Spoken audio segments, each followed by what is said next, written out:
Hello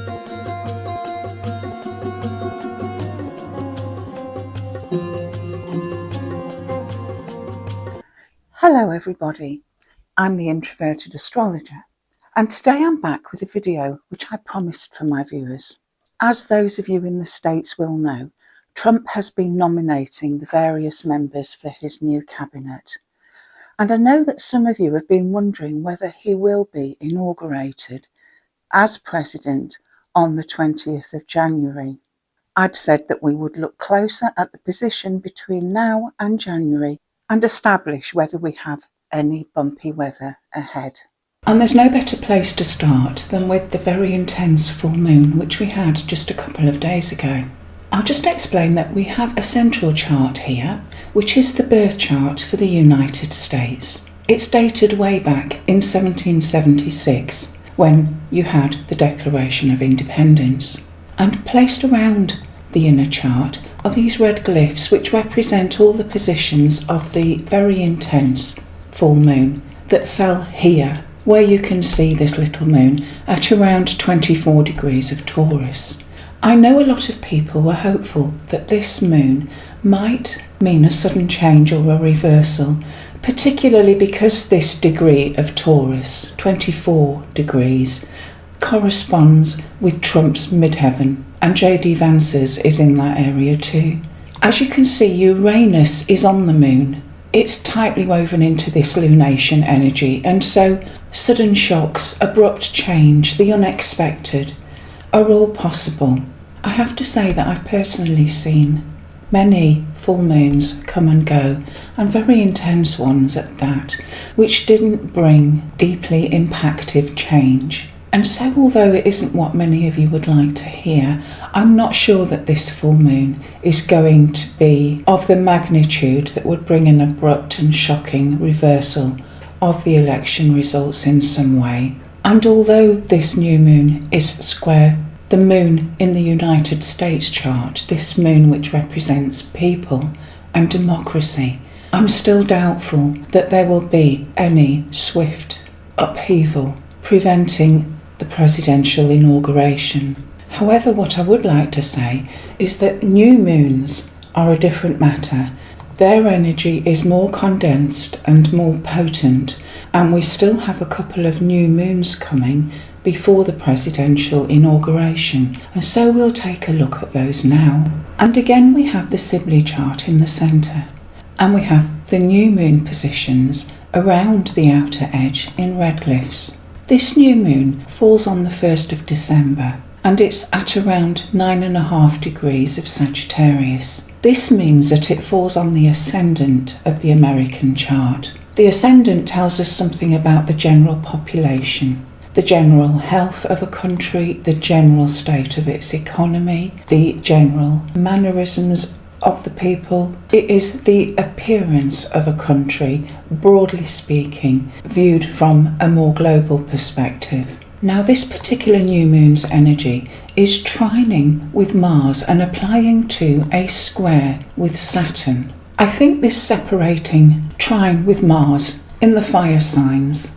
is showing that there has been a time of many decisive actions, of acting with authority and determination. Fire is very warm and enthusiastic. There's a dynamism to this. The trine aspect also removes any resistance, and so it is likely that various executive actions will be undertaken and implemented at speed. This applying square to Saturn, though, is more difficult. This Sagittarius energy is saying something about belief systems and ideologies, philosophies, potentially even the wider legal system. And we might think of beliefs, ideas, or legal constraints coming up sharply against barriers, restrictions, impediments, delays. This Saturn is in Pisces, and Pisces is actually an area where we would look for the great unbounded, a place of no boundaries or barriers, the collective unconscious, dreams, fantasies. It can even get messy and chaotic, and so Saturn is not going to feel very at home against this backdrop as it tries to make sense of a variety of messier, disorganised dreams and visions. Some of you may well have your natal Saturn in Pisces, and with this combination we can have vague feelings of anxiety, of concerns and worries, maybe low self-esteem or guilt, and we might struggle with situations where we feel out of control. I wonder also if we could view Saturn in Pisces as underpinning ways of coping, which could include conspiracy theories, as Saturn tries to make sense of the many disorganised, free-floating concerns and worries. There's no denying that the collective's way of coping with the fear generated by the election result might include hopes that there has been a dreadful mistake or misdeed which will be put right. On balance though, do I believe that this new moon in itself would be sufficient to reverse or jeopardise the outcome of the election? Well, it is opposing America's natal Uranus, and so I do think there's the potential there for some kind of shock or surprise, some revelation coming to light, and indeed it may even be related to the United States' relationships with other countries, its foreign relations. However, there are a couple of other things taking place in December, and so we'll look at those in a minute. We'll first have a look at this last new moon, the one that will take place most immediately before the presidential inauguration. Again, it's America's chart in the centre, with the new moon positions placed around the edge, and we can see here that this new moon falls at around 10 degrees of Capricorn.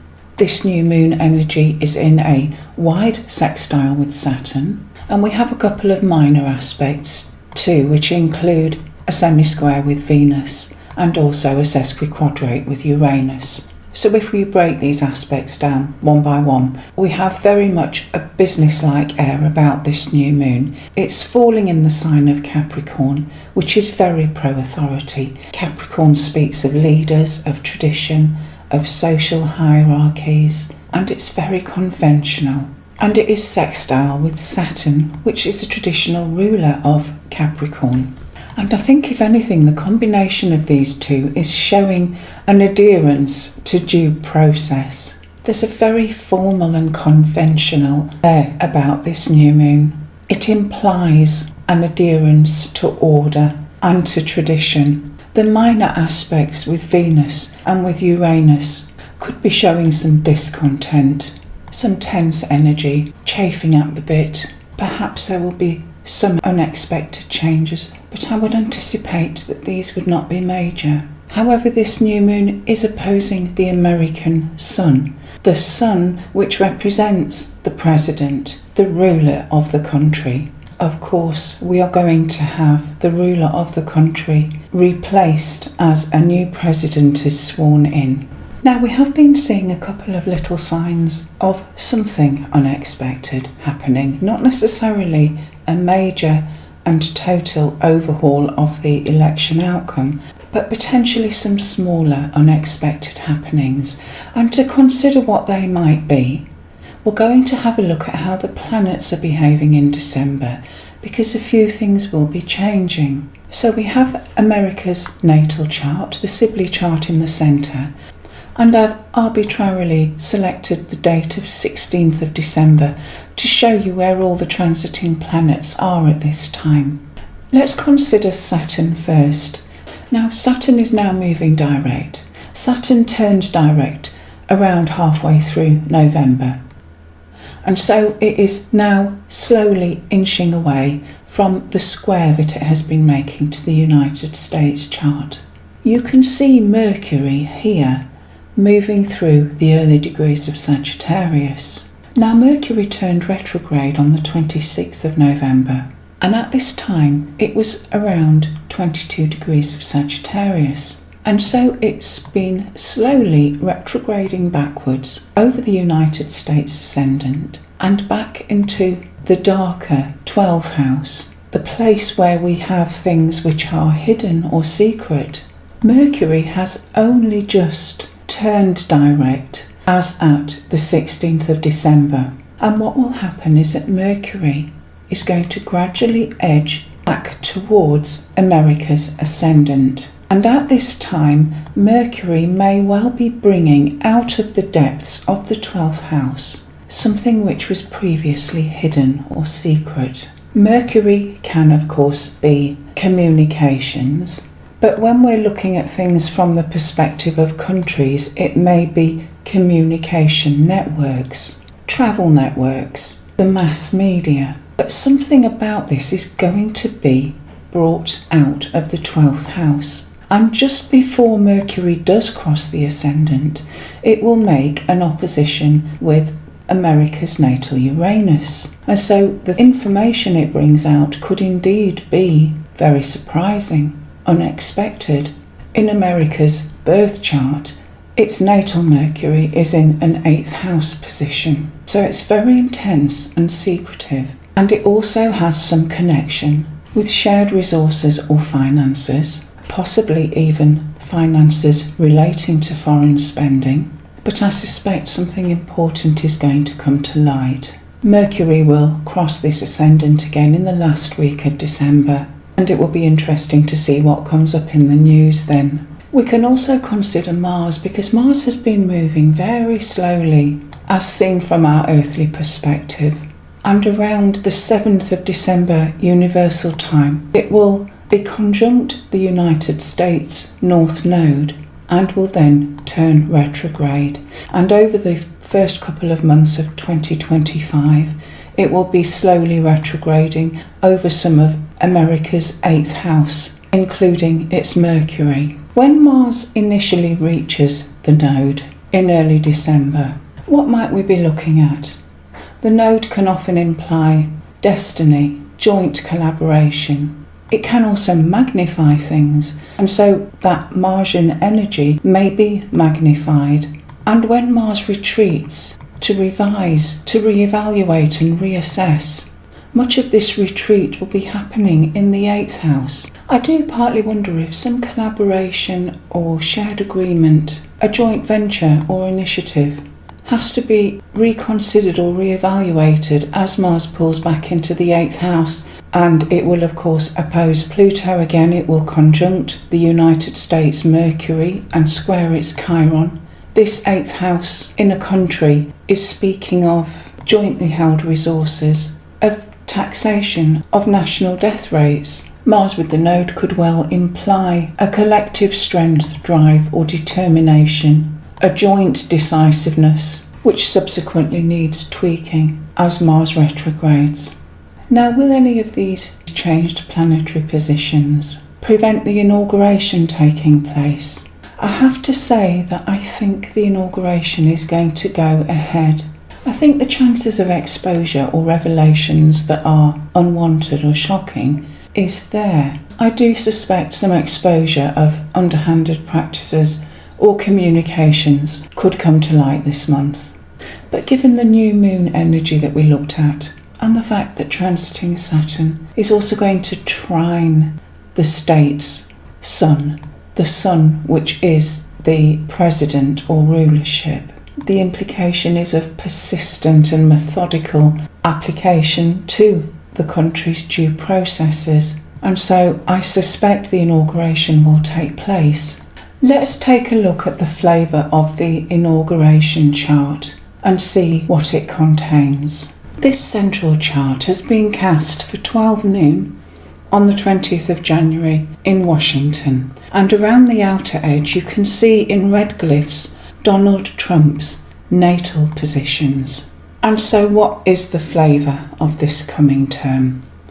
As always, the Sun is in early Aquarius, but this year it's conjunct with Pluto. Pluto can speak of power, transformation, an intense overhaul, for better or for worse. It looks like change is the order of the day, because this is being promised by a Uranus in the 1st house. And you can see this at around the degree of Donald Trump's own natal midheaven. Broadly speaking, we have innovation and reforms coming. Uranus is also quite a radical and a revolutionary energy. Now, we do have a very interesting grand cross being formed in the cardinal signs if we consider Chiron to be a major player. I find this very interesting because I'm picking up subtle signs that this term could be painful for females or for family issues that are important to the American people. The moon can represent the people of America generally, and also that strong principle of democracy. But the moon can also represent women. In fact, both the feminine planets of Moon and Venus are being brought in. Venus has got Saturn sitting conjunct with it. This is indeed an aspect which Donald Trump has in his natal chart, and here we can see that his Venus-Saturn conjunction is on the IC of the Inauguration Chart. Saturn on Venus might be seen as restricting feminine energy, of applying brakes to the archetypal feminine expression. Trump's Venus-Saturn conjunction was also on the IC of his first presidential term with the Inauguration Chart for January 2017. But the Mars in this Inauguration Chart is pulling in that Saturn-Venus conjunction that he has in a way that didn't happen back in 2017. And so we have this much stronger force here with the potential for upset, anger, conflict within the general population. I didn't add Eris to this chart, but it is actually here at around 24 degrees of Aries, and so it too is pulled into this grand cross energy. Eris can show where we are inclined to stand our ground and fight for what's right, if it comes to that. And because this Grand Cross is in the cardinal signs, these are signs of action. And so I think we're going to have a lot of disagreements and resistance during this term. Chiron can also speak of a nation's health, its illnesses, its physical as well as emotional or psychological hurts. And this opposition to the moon may represent illness, hurt or damage to women's physical health, particularly given that this is the 6th house of health. This Mars is also opposing the Sun. Mars can represent a national urge to get the things that we want for ourselves in the same way that it can in a personal chart. But it does also speak more broadly of a country's levels of general violence and also of its military assets, its soldiers. Given that this Mars opposes the Sun, which is the ruler or the president, we can pick up that perhaps government and military functions may not see eye to eye. They could be at loggerheads and tensions could run high. There is no presidential term without its problems. Each one is unique. And I would also add that this moon is in the area of Trump's natal Chiron and Jupiter. And so I wouldn't want to catastrophise and imply that this situation is without hope. It may well even be that Trump is able to alleviate some of the conflict in this cross by extending sympathy or benevolence in some way, and we'll have to see how that plays out. A lunar return is not necessarily the best way of establishing whether an inauguration will take place. But for what it's worth, we have Trump's lunar return here, which is dated for the 29th of December, and it's the last point at which the moon returns to 21 odd degrees of Sagittarius, which is where it was at Donald Trump's birth. So this central chart is showing us roughly a 4-week period from the 29th of December through to the end of January, and so it will cover the inauguration day. And if we're looking for close and prominent aspects, then straight away we can see that his Sun is on the ascendant of this lunar return. The lunar return is saying something to us about emotions, and in this case we can see that Trump is beaming out his true solar expression onto the world for all to see. The ascendant is the most powerful of all the angles, so I don't think it's a coincidence that we have his Sun there. If we look at the chart on the right, this shows us Trump's birth chart in the centre, and all those lunar return planets have been placed around the outer edge. As you can see here, the lunar return ascendant with the sun on it is at the bottom of the chart, and opposite that ascendant we have the descendant. This descendant does have Trump's natal Mercury sitting conjunct it, and so I think where we are committing verbally during the inauguration process, the relevant planets are showing up.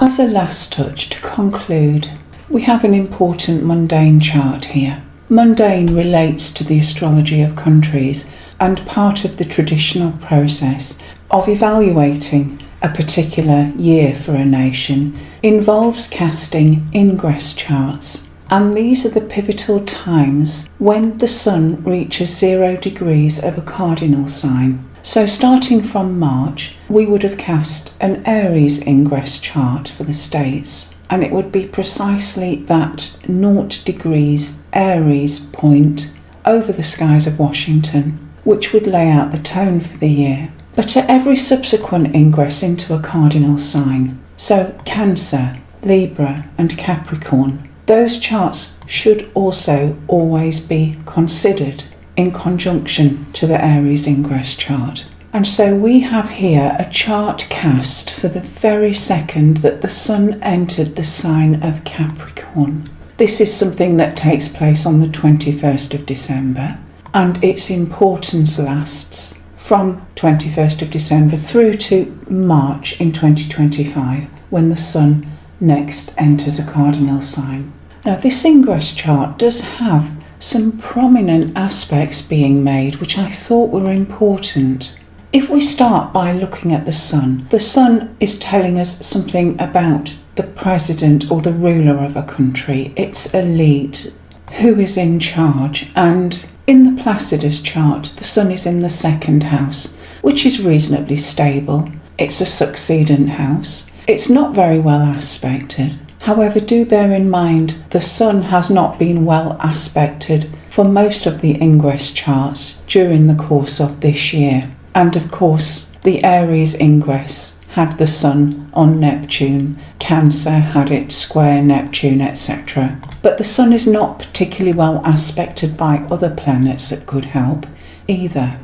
If we were looking at the whole sign system, the sun is in a cadent house. It's not a particularly strong house, and there would be far better places for it to sit if this was going to be a few months where a president is popular. We do have Uranus tight on the descendant, and is this going to tell us something very important about the next few months and America's relationships with other countries, not its neighbours, further afield than that?